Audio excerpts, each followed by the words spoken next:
سعودی عرب نے ایران پر جوابی حملوں کی وارننگ دے دی۔ سعودی وزیر خارجہ کہتے ہیں سعودی سرزمین اور تیل کی تنصیبات پر حملے برداشت نہیں کریں گے۔ تیل کی تنصیبات پر مسلسل حملوں پر ہم بھی جوابی کارروائی کر سکتے ہیں۔ حملے جاری رہے تو ریاض جوابی کارروائی کرے گا۔ ریاض نے مذاکرات اور کشیدگی میں کمی کے لیے دروازے کھلے رکھے ہیں۔ ایران نے حملے جاری رکھے تو امریکی فوج کے استعمال کی اجازت دی جا سکتی ہے۔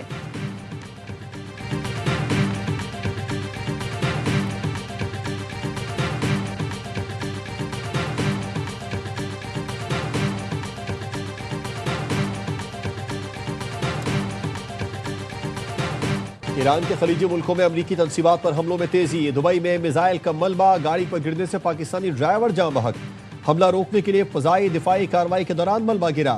ایران نے آج متحدہ عرب امارات پر 16 بیلسٹک میزائل اور 121 ڈرون فائر کیے۔ اماراتی وزارت دفاع کا کہنا ہے تمام میزائلوں کو فضا میں ہی ناکارہ بنا دیا گیا۔ 119 ڈرون بھی کامیابی سے انٹرسیپٹ کیے گئے۔ قطری حکام کو بھی ایرانی میزائل حملہ ناکام بنانے کا دعویٰ۔ کویتی وزارت دفاع کا کہنا ہے 48 گھنٹے میں 12 بیلسٹک اور 23 ڈرون تباہ کر دیے۔ سعودی شہر الخرج میں شہزادہ سلطان ایئر بیس کی طرف داغا جانے والا بیلسٹک میزائل تباہ ہو گیا۔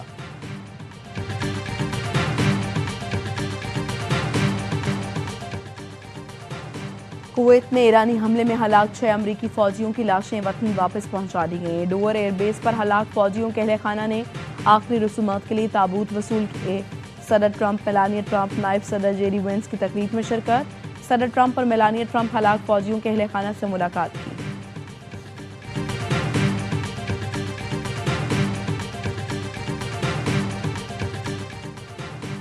صدر ٹرمپ کا آج ایران پر شدید حملوں کا اعلان۔ کہا ایران کے لیے ایسا صدر چاہتے ہیں جو اسے جنگ کی طرف نہ لے جائے۔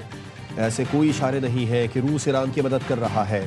امریکہ ایران کے ساتھ کسی سمجھوتے یا سیٹلمنٹ کی تلاش میں نہیں۔ میں نہیں چاہتا کہ کرد فورسز ایران میں داخل ہوں۔ مناسب وقت پر اسٹریٹجک پیٹرولیم ریزرو کو بھرنا شروع کر دیں گے۔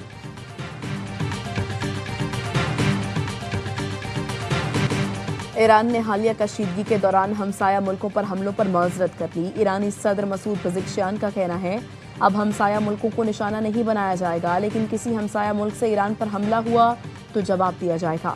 اپنے ایکس پیغام میں کہا علاقائی ریاستوں سے دوستانہ تعلقات کے خواہاں ہیں۔ یہ خواہش امریکہ سے مقابلے میں ایران کے حق کے دفاع کی نفی نہیں کرتی۔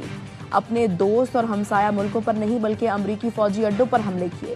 ہم نے خطے میں امریکی تنصیبات پر حملے کیے ہیں۔ خامنہ ای کی شہادت کا بدلہ لینے تک دشمنوں کے خلاف جنگ جاری رہے گی۔ الجزیرہ کے مطابق ایران کی عبوری قیادت نے ہمسایہ ملکوں پر حملے نہ کرنے کی منظوری دے دی۔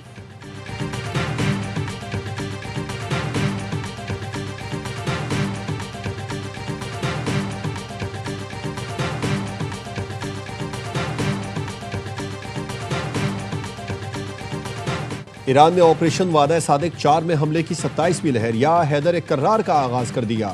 پاسداران انقلاب کا کہنا ہے خیبر میزائل سے حیفا میں صہیونی فوجی مقامات کو نشانہ بنایا۔ مقبوضہ علاقوں اور امریکی دہشت گردی کے ٹھکانوں کو نشانہ بنایا۔ بحرین میں امریکی فوجی امدادی پناہ گاہوں پر بھی حملہ کیا گیا۔ ایران نے خلیج میں امریکی میزائل دفاعی نظام کا اہم ریڈار تباہ کر دیا۔ بلومبرگ کے مطابق ریڈار کی مالیت تقریباً $30 کروڑ تھی۔ ایران کا آبنائے ہرمز کے قریب مالٹا کے جھنڈے والے آئل ٹینکر پر ڈرون حملہ۔ بغداد اور اربیل میں امریکی فوجی اڈوں پر حملے۔ ایرانی فوج کی آذربائیجان کو وارننگ۔ کہا اسرائیل کو اپنے ملک سے نکال دیں تاکہ آپ کو تکلیف نہ ہو۔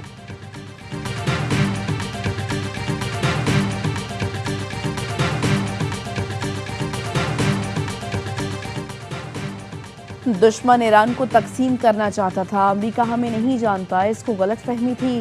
ایرانی supreme national security council secretary Ali Larijani کا خطاب۔ کہا ایرانی سپریم لیڈر کے انتخاب میں ٹرمپ دلچسپی لے رہے ہیں۔ ٹرمپ کے انتخاب میں دلچسپی ان کی ذہنی پسماندگی کو ظاہر کرتا ہے۔ بولے امریکہ سمجھتا ہے ہمارے ساتھ وینزویلا کے منظر نامے کو دہرا سکتا ہے۔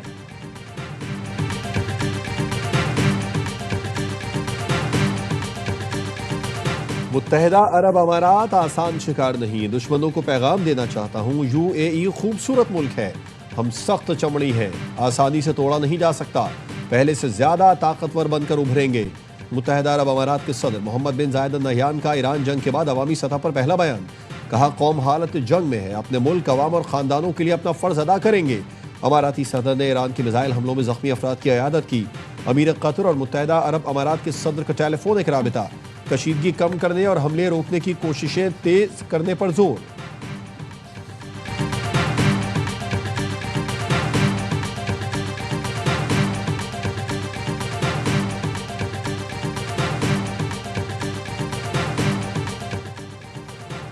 فیلڈ مارشل سید عاصم منیر کا سعودی عرب کا دورہ، سعودی وزیر دفاع شہزادہ خالد بن سلمان سے ملاقات، ایران کے سعودی عرب پر حملوں اور علاقائی صورتحال پر گفتگو۔ ISPR کا کہنا ہے پاکستان اور سعودی عرب کے درمیان دفاعی تعاون پر بات چیت کی گئی، سعودی عرب کے خلاف ڈرون اور میزائل حملے روکنے کے لیے مشترکہ اقدامات پر تبادلہ خیال کیا گیا، اسٹریٹجک معاہدے کے فریم ورک میں سیکیورٹی تعاون بڑھانے پر اتفاق، سعودی عرب کے خلاف جارحانہ اقدامات پر تشویش کا اظہار کیا گیا، ایرانی قیادت سے دانش مندی اور تحمل کا مظاہرہ کرنے کی توقع۔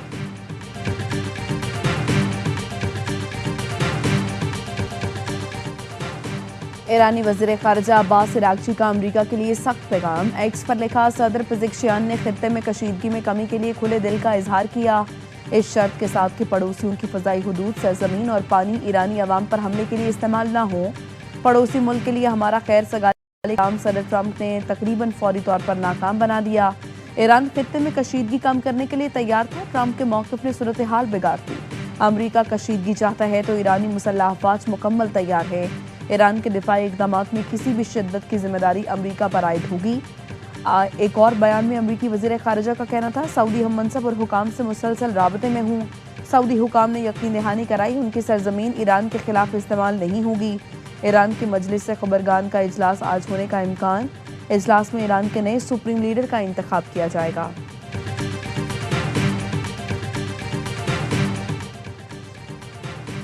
امریکی اور اسرائیلی جارحیت ایرانی قوم کے خلاف واضح حملہ ہے، امریکی اسرائیلی حملے میں سپریم لیڈر اور کئی اعلیٰ حکام شہید ہوئے، ایرانی وزارت خارجہ کا بیان، کہا گیا اسکول، اسپتال، کھیل کے مراکز اور رہائشی علاقے نشانہ بنائے گئے، قومی خود مختاری اور سلامتی کے دفاع کے لیے اپنا حق استعمال کیا، اقوام متحدہ کے چارٹر کے تحت دفاع کرنا بنیادی حق ہے، ایرانی مسلح افواج تمام وسائل استعمال کرتے ہوئے جارحیت کا جواب دے رہی ہے، یہ دفاع جاری رہے گا جب تک جارحیت ختم نہ ہو، ایران نے بین الاقوامی قانون کے مطابق جائز جوابی کارروائی کی، صرف وہ اہداف نشانہ بنا رہے ہیں جو امریکی صہیونی جارحیت کے لیے استعمال ہو رہے ہیں۔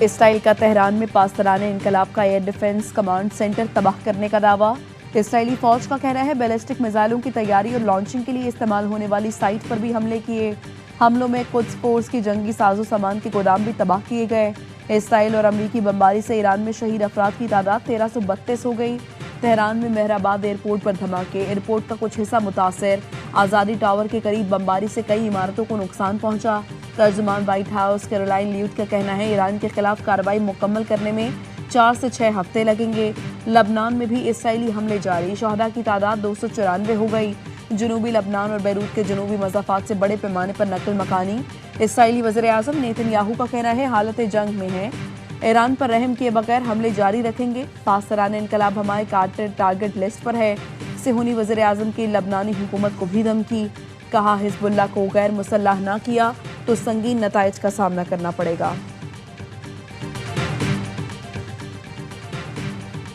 اور وزیر اعظم شہباز شریف کی زیر صدارت اجلاس، حالیہ کشیدگی سے خطے پر پڑنے والے معاشی اثرات پر بریفنگ، وزیر اعظم کی معاشی ترقی، سادگی اور بچت پر مبنی لاہے عمل تشکیل دینے کی ہدایت، آئندہ 48 گھنٹوں میں قابل عمل تجاویز طلب۔ جنگ روکنے کے لیے عالمی رہنماؤں کے رابطے، روسی صدر ولادیمیر پوٹن اور ایرانی صدر کے درمیان رابطہ، روسی محکمہ دفاع کے مطابق روس اور ایران کے درمیان سفارتی رابطے برقرار رکھنے کا فیصلہ، امریکی میگزین بلومبرگ کا کہنا ہے سعودی عرب نے کشیدگی کم کرنے کے لیے ایران سے براہ راست رابطے تیز کر دیے، ترک صدر رجب طیب اردوان اور سعودی ولی عہد محمد بن سلمان کے درمیان بھی فون پر گفتگو، صدر اردوان نے سفارتی راستے کو فروغ دینے اور مذاکرات کی بحالی پر زور دیا، طیب اردوان اور برطانوی وزیر اعظم کے درمیان ٹیلی فونک رابطہ، ترک صدر نے کہا مشرق وسطی میں امن اب بھی ممکن ہے، عالمی طاقتیں ایران اور لیبنان پر حملے رکوائیں، برطانوی وزیر اعظم سر کیئر سٹارمر کا سعودی ولی عہد سے رابطہ، حمایت کی یقین دہانی کروائی، مشرق وسطی کی صورتحال پر عرب لیگ کے وزرائے خارجہ کا ہنگامی اجلاس کل ہوگا۔